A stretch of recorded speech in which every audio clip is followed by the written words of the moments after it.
Welcome to the Atlanta Sea Colony live stream. My name is Adam Jewell, and with me, as always, is my handsome but yet in his mid-40s, Brendan Trexler. First off, I'm not in my mid-40s. And secondly, were we doing jazz hands there? What is technically jazz hands? That's jazz hands? Okay. I think. I don't know. Never took jazz. Really? Anyways, Brendan, how are you doing today, buddy? I'm doing fine. How are you? Oh, I'm just awesome. Why did it get so loud now all of a sudden? That's weird. Must be Don't something know. on my headset. It's all right.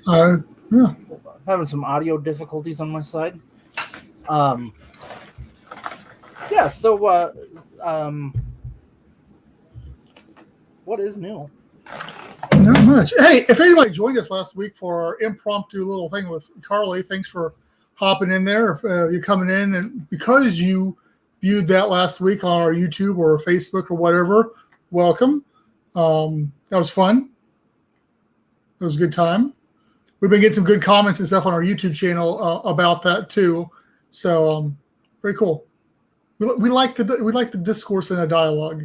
And then this Saturday at noonish Central Time, I will be speaking at the Seasteading Social, which happens once a month. But you got to sign up and you got to get a ticket. Tickets are free, but you got to get a ticket type of thing because it is a Zoom environment. Digital ticket. Digital ticket. E-ticket. You should go to our banner tab and write out a link to that so that we can put that down here. Yeah, you talk, I'll find it. Yeah, so as you guys know,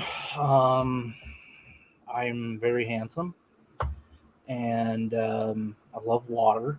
I like to drink water. Whatever. Talk about something serious. Gosh. Well, I'm just kind of waiting for all of our homies to roll in. No, yeah, you got that going on this Saturday. Yep.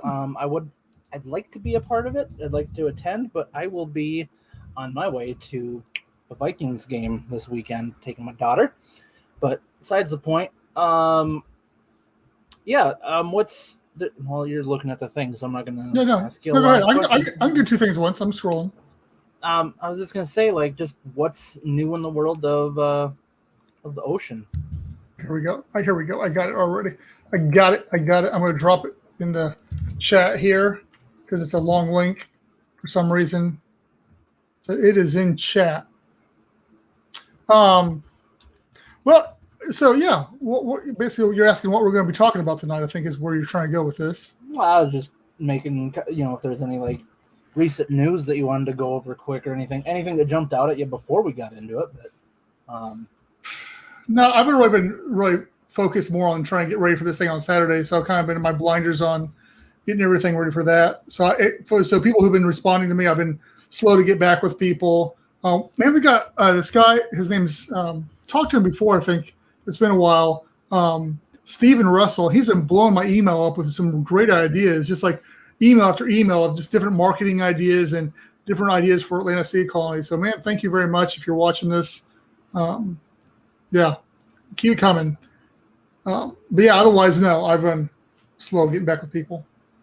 One of the things I saw, and I think I have it coming out on our social medias tomorrow, that I think is really cool. Not everybody, but a lot of people have like kind of heard of that ocean cleanup project where that he was like a younger guy. Now he's probably like 20 in his 20s or whatever. But so old. Well, I'm just saying, like when he came up with the idea, he was in his teens. But it says the ocean cleanup has deployed its first full-scale system designed to clean up ocean plastics to the Great Pacific Garbage Patch. Are you talking about the guy that has like it's like a barge just sits there and sucks up all the traffic garbage? No, this one, it's like a huge, long, like a boat like thing. No, it's not a boat. It's like almost like a net type, like a. Hold on, let me. Yeah, because I was thinking of somebody else. No, I'll share here. Because there's another one out there, and they've already got some out. They've got several boats out. It sits in the river or the mouth of the river, and it like sucks up everything. Oh yeah, I haven't seen that one. This is the one I've been talking about, yeah. Oh yeah, no, there's another one that's because that one's out in the ocean, and they're saying the problem really is that most of the garbage comes from the rivers. So if you can catch it at the rivers, you don't have to deal with it when it gets to the ocean. So that's what they're focused on. Is you've got these boats that sit there and it sucks it up, and then it distributes out the garbage depending on what it is, and then they can just take it and recycle it accordingly. Yep. But that's cool too. I mean, you need to do as many things as you can do. So they both have their place, obviously, because the one's not going to catch everything. Yeah, this I think is more so like because obviously the Pacific Garbage Patch is like a huge freaking mess. So, it says located between California and Hawaii, the Great Pacific Garbage Patch is the largest concentration of ocean plastic in the world. So I think the goal behind that is obviously to try to get the big concentrated area cleaned up or do as much as they can with it.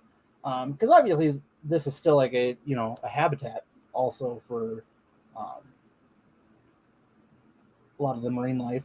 It says here the company continues to aim for the removal of 90% of the ocean plastic by 2040, which is very cool. That would be, when you think about it, 2040 is really not that far away. And if they got their hearts set on it and they got the supporters and stuff, man, that's awesome. Because that's exactly, and this is what I like to see. This is, like I said, if this is the same one I'm thinking of, which I'm pretty sure it is, just a younger guy started a team and got this thing going and, just got a bunch of backers on it. This wasn't like a bunch of politicians hoo-hawing around like, oh, how are we going to do this? How are we going to do this? And then like everybody's meeting and doing this and whatever. It's just some guys is like, all right, you know what? I have an idea. Let's do this. People backed it. It went out and now it's actually doing something. So, to me, that's really cool. I just wanted to share that because I just think it's cool watching someone actually go out and do something. But yeah, I like what you were talking about, and I'll have to look that up too. Where you got to stop it before it like gets out there. You know what I mean? Like, they just need to have like a constant. I don't know, get some kids out there to like just kind of collect it as it comes out. Well, so you're advocating for child labor? I think it's an internship. Oh, okay. All right, so let's get on topic. We're going to be talking about undersea mining. Well, yeah, because I got concept. tonight. It is. I got thinking maybe we should do like a series type of thing. So I talk about different business ventures that will have to do with the ocean. In the past we've talked about the different stuff that especially look at ASC. What we're looking at is data centers, greenhouses, resorts, scientific research. Those are some ones. All those are fairly green endeavors. But the big one that we haven't talked about really that much, and people are talking about, is undersea mining. In fact, I just listened to a podcast last week. It's an undersea podcast that talks about stuff going on there, and they had a guy on that's got a company that's why he's working on getting the rights right now to start undersea mining. And so we'll talk about the good and the bad. Right. That's what I was about to interrupt you and ask you, is like, because it's going to happen. Realistically, it's going to happen. Right. And a lot of times when I'm looking for like the news articles to post on our social medias and stuff, I see articles about that, and it seems like it's a controversial thing where it's just like there's a lot of debate over, the pros and cons of it. So I'm assuming you've done your research and you're going to share what the pros and cons of it are and what the future of it might have in store for us. Yeah, there's not too many pros. Honestly, okay. Yeah. Let's talk about it. Yeah, the only pro is that it's an untapped. It's 75% of the Earth's ocean, or the Earth is unmined. So from that standpoint, you've got a lot of resources out there available, and these people know it too. It's a big business, big industry. But as far as the cons go, there's just so many of them, because this guy was talking about how they've already done some tests on an area where they scraped off the seamount, and they tested it, and they said within 30 years the sea life had come back. Well, that's 30 years. And then when they got digging a little bit more, it was the lower sea life, like the plants and stuff like that had come back, but the fish and stuff that move around and stuff, they never returned back to that area again.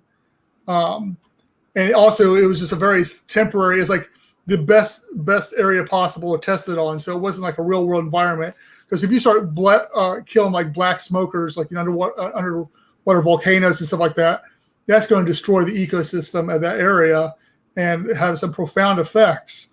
So really, they were grilling this guy on, which I was applauding them for. It kind of made me a little anxious hearing these guys interviewing this guy, because they were really giving it to him. But he was trying to answer it. But it doesn't, until there's a way that you can almost cap that area and almost put like a dome over it to protect it.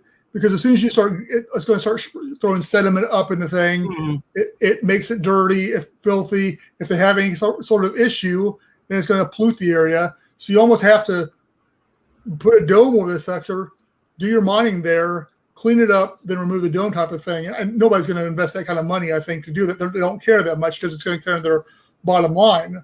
Mm-hmm. So yeah, you look at the dollar side of the thing, and it looks really good, but from the ecological side of the thing, there's not a lot of positives there. So what is the main thing that people are trying to mine? I think most of it's ore, but because oil, they pretty much got that with the oil derricks and stuff along those lines. Obviously, super deep is still barren, but most of it's ore for the most part, different ores and stuff. That's because I was going to say, is it one of those things where we're trying to mine something that we just haven't found alternatives for, to where it's just like, is it a dying industry that is like trying to grasp a hold of just new places to tap into, or so that's why I'm saying, like, what kind of ore and stuff are they after? Because I've heard that like there's plenty of gold, but it's like what's the word I'm looking for? Like, not like concentrated clusters of it, but like they spread out. Yeah. Yeah, I think a lot of this is driven basically twofold by the growth of humanity and our need for more and more stuff, and also batteries, because we're making, that's requiring so many more. And a lot of the places we get some of the ingredients for batteries are from very war-torn areas, and So it's almost like blood diamonds used to be. It's like blood batteries for like, I think it's cobalt, I think is what it is. Comes from some pretty bad places. So obviously there's other places to mine that from. That's a benefit, even though a lot of the batteries now they're finding alternatives to cobalt, but still. I'd say that's been like a lot of the controvery with electric vehicles is like where they're getting the battery materials. Yeah. So yeah, once again, I think it's most ores is what they're looking for. This guy wasn't specifying what they're looking for. I don't think he necessarily cared either. It was, once again, it's just trying to get the rights and start mining and seeing what's there, I guess. But it's the same problem with space too. I mean, they're already talking about mining the moon, and it's going to be the same situation. Fortunately, with the moon, there's nothing there, so you're not destroying it. Right, destroying an ecosystem. But it's still the fact that first thing we do when we go to some new places, mine it and destroy it. Yeah. But turning it around, playing devil's advocate and stuff like that. It's industries like this that are definitely going to feed the way or fund undersea habitats, undersea technologies, because it always has been. Look at Jacques Cousteau. His con shelf programs were paid for by the oil industry in order to try to find ways of building underwater habitats for oil workers to live in and stuff.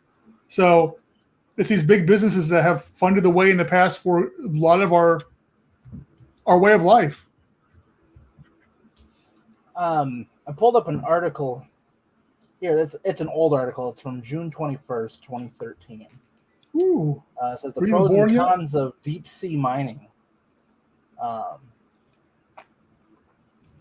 And some of it's not loading up, but one thing it does say right here off the bat, it says that it is believed that there is over $150 trillion worth of gold in the seabed. That is 10 times the entire U.S. GDP of 15.09 trillion. That's outdated, by the way. I say, think how much that's worth now. With gold prices the way they are now. Well, yeah. It says there are 4 kilograms of gold hidden in the seabed for every person on the planet. That's $180,000 worth of gold per person. But like you said, that was 2013 prices. For some reason the rest of the article's not pulling up, probably because it's an old website. But yeah, it's I hate how every time you go to a website, it's just like, hey, you want to sign up for our newsletter before you can even read anything. It's got me a little upset. But yeah, everything that I have seen thus far is, like you said, destroying. Because you're not. Let me backtrack. Our thing has always been that whatever we do, we are not going to go in with the intent of destroying the ecosystem and messing things up. Like, we're going to try to be as non-invasive as possible. Because obviously the whole point of what we want to do is to enjoy the environment around, your habitat. Whereas, like I said, when it comes to mining and oil and whatever it is, these industries are notorious for just destroying whatever it is they get to, whether it's destroying forests for whatever reason, whether it's messing up grounds for coal and all this, and drilling for oil and oil spills places, blah blah blah.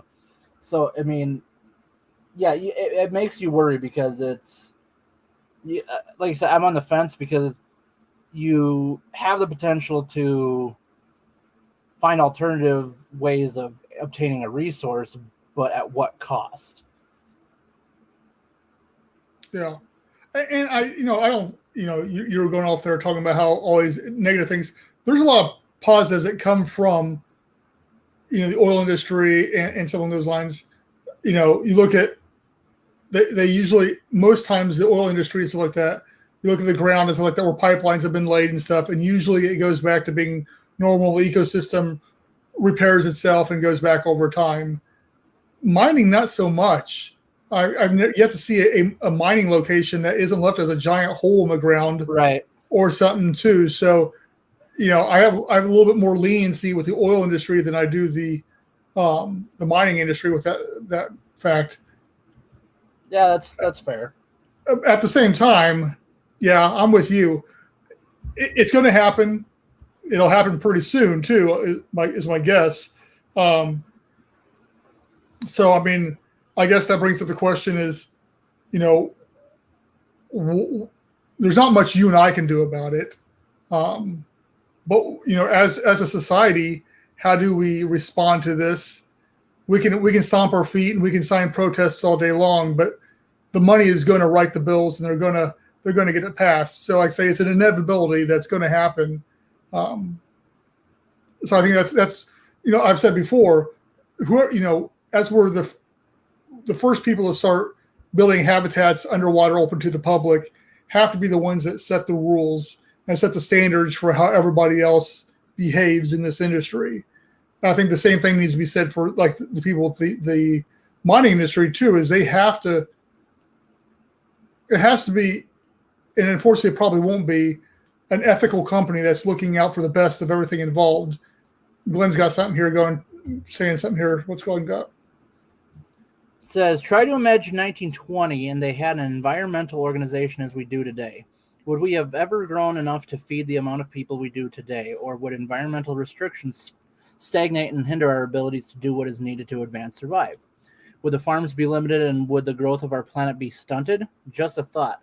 Most green advocates are talking about a pinhead of a universe we understand too little about.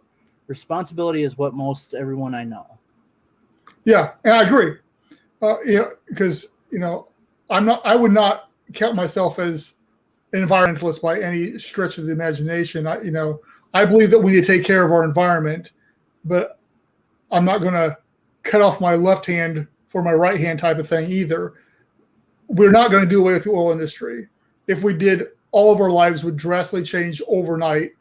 Half the clothes we wear, we wouldn't have computers, we wouldn't have cars, we wouldn't have anything anymore because we need the petroleum for every aspect of the grease, everything, all that kind of thing that comes down to every aspect of our life is by that. And by Glenn's point, yes, the lax restrictions, I think it goes back to when we start getting to a political discussion now, as far as rights and liberties and stuff along those lines. Are there rules and regulations, or how lax or stringent are those? It's a super philosophical question because politically, I you guys know me well enough to know that I believe there's got to people need to live their lives without government interference or as little interference as possible.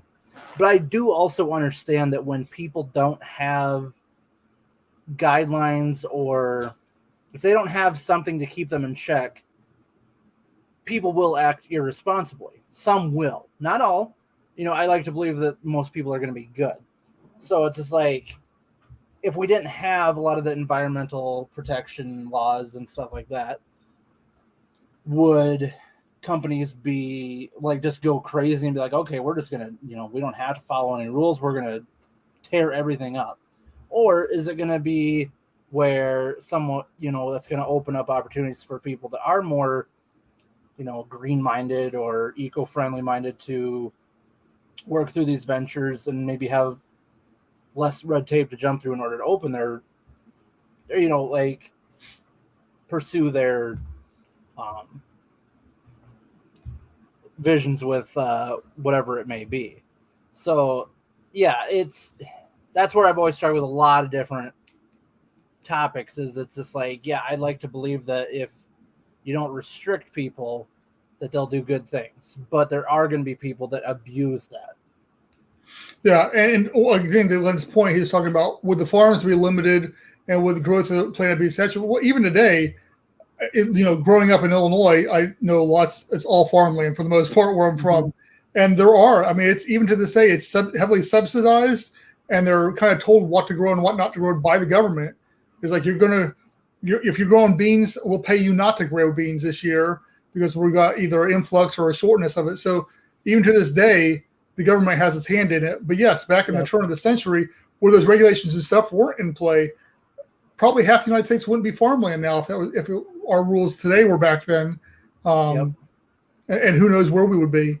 Obviously, yes, not where we're at today by any stretch of the imagination. But once again, it's hard to say, look back and say that now, because would we have been forced to go an alternative route to save land and, find alternatives to what we're used to now? Who knows? Who knows? Yeah, it's like I said, it's always been a struggle with just my belief system, really, is because it's like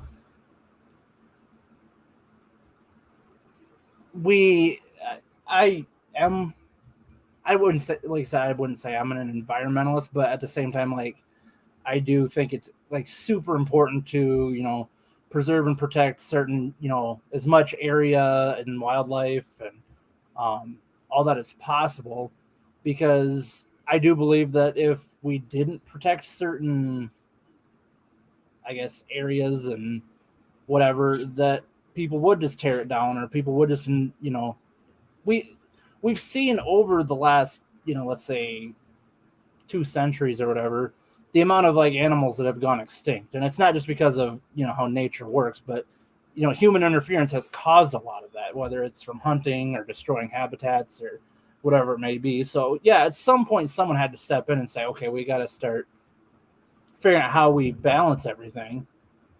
But now, once again, with a lot of political things, is like, are we overcorrecting to the point of where now we're making it difficult for people to do whatever, because like when we tried to, correct the ship, we overturned it, because we were trying to go so far the other way to, correct it. But on that point there too, we're getting completely off topic, I think, here to an extent. But I also see that anytime there is a negative like that, that's where it opens the way for a business or a nonprofit or something to come in and offer a solution. So really, even those negatives can create jobs and make the best out of a situation by, either protecting those animals and growing them back into a healthy population or whatever it may be. As we're talking at the start of the show, is about, the cleanup. It's a horrible issue, but look at the jobs it's creating and the technologies we're inventing because of a bad thing happened that otherwise wouldn't have been created. Mm-hmm. And same thing with underwater habitats. Once we start putting them down there, the technologies will grow so quickly to feed that need, because it has to happen. Yep. Invention is the mother, whatever it is of. There's that statement that talks about how invention comes from, necessity. Yeah. You butchered that, but yeah, I know what you're talking about. Yes, I did. Mm-hmm. Yeah. You just wish people could skip past the problems and and just be able to, but I get exactly what you're saying. It's just how human nature works. That's just how the world works, really, is that, people evolve and all that stuff, and business evolves. And, so, but going back to where we started, are we pro or against mining? No, I'm kidding. Because we kind of just answered that with a big, long debate there. But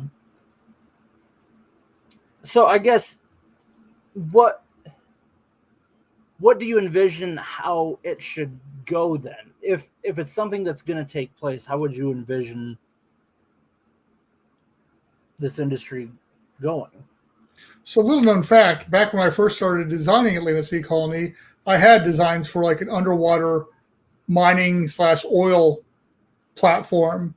Obviously, the designs back then were way huge and they were not feasible, but it is something that even back in my youth, back in the 90s, all the way back there, 1996, 5, somewhere around there. Anyway, no, but I don't know. I really don't know, because yes, could you produce a way of protecting it or lessening the effects? Let me put it that way. You're not going to protect it, but lessening the effects. Yeah, but at what cost? And who's going to lose money on the endeavor or break even because of the ridiculous cost it's going to take to mine underwater, just because of the technology needed to get down there? I think it's where the problem comes in. So in an ideal world where money isn't a factor, then yeah, I think you could. I think you could, like I said, slowly cap off where you're working to protect the surrounding environment from any harmful, degradation of the land and the animals and stuff along those lines. Still, that area that you're mining is going to get destroyed, and is not going to. And there is no answer to how to fix that except for time. And if that's the case, if you had to have restrictions where you can't mine another place until the place you just destroyed comes back, nobody's going to do that. Yeah, and then I'd like to think that. So, going back to what you're saying about how you go through the bad things in order for innovation to come through, I'd also like to think that will happen a lot quicker because we've seen. Yep. For example, like however many years ago the BP oil spill was, where it was just like the whole world was watching because that one derrick like spilled oil everywhere, and like BP like was not in a good spot because of it. Because I mean, you didn't have to be an environmentalist to be pretty upset about the situation, because it's like, okay, you're not only are you destroying an environment and killing whatever, millions of dollars worth of whatever is just spilling out there. And so it's just like, you'd think that mindset is going to be there for whoever wants to go into, undersea mining it, they don't like, want to be that person. Yeah. They're like, all right, so if we're going to do this, we're going to do it carefully, or like I said, I'm hoping that's the mindset of whoever's going to go into it. Or maybe that's what they are doing, is thinking of like a responsible way of going about it, as non-invasive as possible. I mean, like I said, you're going to be invasive regardless, but is there a way to minimize it? Is there a way, So and you're right. And you're right. I think that the technology, once again, or an organization will come up to find a solution to fix the damage done, and in some way or another, because the organizations going out there right now is, if they have an oil spill, it's what 1% to fix it versus all the money they're making off of it anyway. So to have an oil spill isn't that big a deal, except for the PR nightmare of the thing. But as far as the dollar wise, it doesn't hurt them that bad because it's not that expensive versus the amount of money they're going to make either way. Same thing with mining is the same way. Yes. Yeah, it may cost you a lawsuit or something along those lines, but that's minimal. That's why they have insurance and they've got good lawyers and stuff along those lines. I think the bigger thing what industries will rise up to feel that need and try to fix those areas after mining has come in and done the damage. So I think maybe when I thought about this, and as we're talking here, the question so much isn't how should we address the mining aspect, because it's going to happen. It's going to be destructive. It's going to be horrible, most likely. But how do we fix it after the fact? So, and once again, Kevin Bacon. What? Wasn't Kevin Bacon the one, or who was it that had the design or the plans to clean up the oil spill back in the day? Wasn't there an actor? Wasn't it Kevin Bacon? I have no idea what you're talking about. Kevin Costner? I'm not crazy when I think about this. Now I have to find this. Hold on. All right. While you're doing that, I'm going to read Glenn's comment here, because Glenn's like, pirates may well lead the way, but rum is the reason pirates never rule the world. Rules become rules after circumstances are brought to the front to be addressed. Guess we got to mess it up before regulations can be. Yeah, exactly. Just like with inventions, same thing with rules. Unfortunately, that's the case. That sometimes, but then you get into the whole thing of over legislation and over rules, and that's why we have warning labels on everything now, because of people. Oh yeah, I do remember that. It was Kevin Costner, not Kevin Bacon. I do remember that now. Yeah, because that was after that last oil spill down there and like off the coast that he came out, or wherever that was. Yeah, because he said he had a machine that would help. Yeah. Yep, I remember that. The machines are warehoused in Louisiana, sitting there, but the desire is gone to spend the money and have them at the ready. Yep. They have because it's cool. It like take the water and instantly like remove the oil out of it. It's pretty cool. I remember him showing it off. So the 32 machines, each being able to process more than 200,000 gallons of oil a day. They're just sitting idle. Owners said that they hope to use them again if needed. That's one of those things you hope you never have to use it. Right, but thank God somebody had something that could do Yeah. that. Kevin had them had them ready 10 years before the spill, but the oil spill happened, and it took us a while to get out there. My idea was just get a giant ShamWow and stick out in the ocean, and it'd take care of it. Yeah, but where are you going to ring it out? Canada. Yeah, they're not going to support anything we're doing. We can go ahead and talk smack about Canadians. No, I'm just kidding. Now, that is a question. Yeah, that's a good question. Where do you take? I guess you would put it in a holding tank or something like that after you export all that oil. And is it usable then? Well, yeah, I think the whole thing is that they're reusable, but I'm saying No, have to ring it is out. the oil, the petroleum, is it usable after it gets wrung out? I'm sure it still burns. Hmm. And that's the thing too, like you were mentioning earlier with oil. Everybody like always gets worked up about oil prices because of like gas. But it's just like people don't realize like most plastics come from like oil. Yep. So it's like there's nothing on my desk right now that does not have a petroleum-based product in it. Even this candy wrapper has probably got some petroleum-based in it. But yeah, everything on my glasses, my microphone, my cup. So yeah, your whole entire life, all my dive masks up here on the wall, they're all, yeah. Our life would completely stop how we knew it. But we're trying to do recyclable plastic.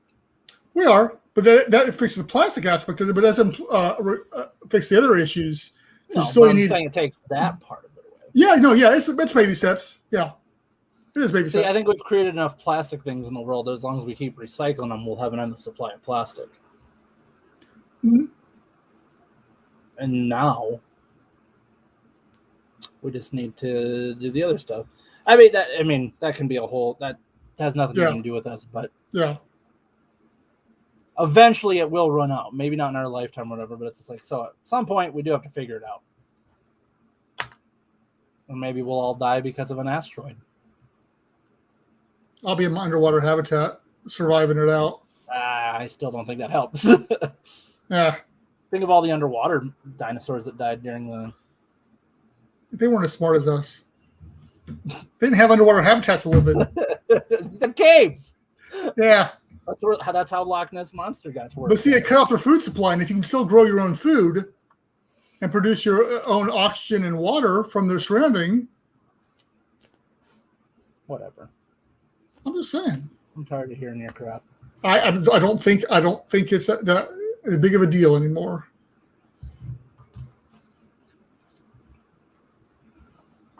But anyway, yeah. So pirates.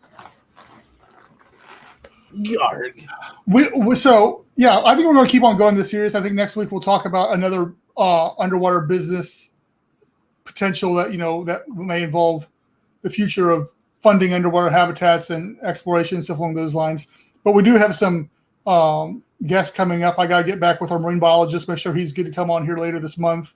In September, October, we're going to have Divers Network coming on. As Glenn says, mining underwater is better ask forgiveness than permission. That's what a married man says. Yes, well, that's probably the case. So, yeah, we got some good interviews coming up too. Trying to get some more of those going on. Working on some good context. Next week I'll be reporting on how if you're not able to make it to the seasteading thing, that'll be available on YouTube for you guys to go watch. We'll of course post links to that as well after the weekend, and we'll talk about that next week too. So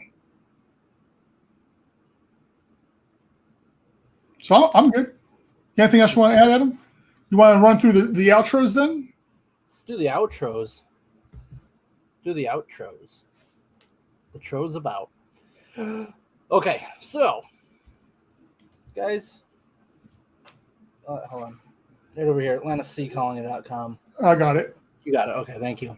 There you're going to find the links to all of our social medias. I'm talking about Facebook. I'm talking about Twitter, Instagram, Oh, and speaking of which, I'm not sorry to interrupt you, but we've got Glenn and Babe helping us out with the content for Facebook, throwing some good content out there to you, and hopefully they're going to start posting some stuff on the page too soon. Yeah. I gotta give them rights to do that, don't I? Yeah. So yeah. Otherwise, they're posting it to where I post it. Yep. So, but yeah, they're gonna help us out as they see content. Yeah. Now you interrupted my flow. Sorry. Go to AndseaColony.com for our social medias: Facebook, Twitter, Instagram, LinkedIn, YouTube, TikTok. You can find us all there.